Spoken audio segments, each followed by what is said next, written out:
pun ada. Singa pun dah jinak, saya jinakkan dah. Duduk diam-diam Hari ni adalah hari penutup yang berlangsung dekat Sunway Velocity ni. Tapi walau macam mana pun kemeriahan memang terasa. Boleh tengok adik-adik kita ada dekat sini. Ramai-ramai lagi.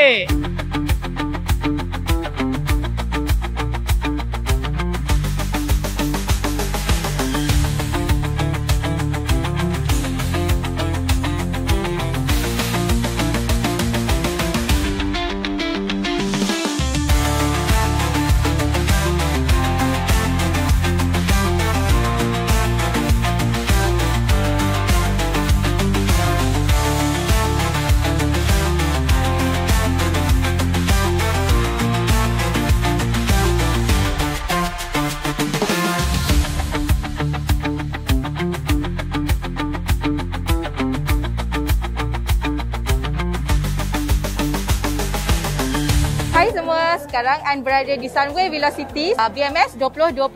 Hari ini merupakan hari yang terakhir. An happy sangat sebab ramai kanak-kanak yang join aktiviti Doodles bersama An tadi.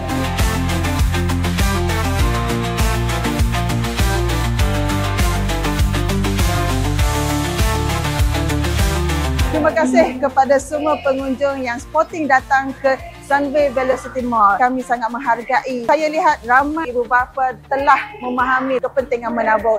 Jadi tunggu apa lagi? Jangan bertangguh kerana penambungan amat penting untuk anak-anak kita.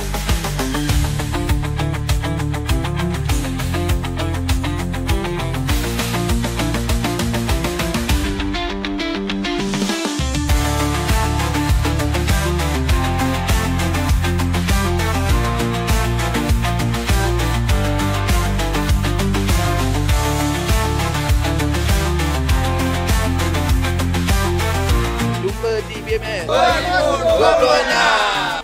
Di BMS 2026.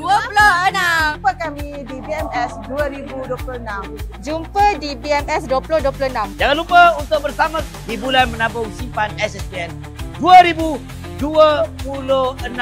Dan kita jumpa di sana. Akhir kata, ye! Jumpa kami di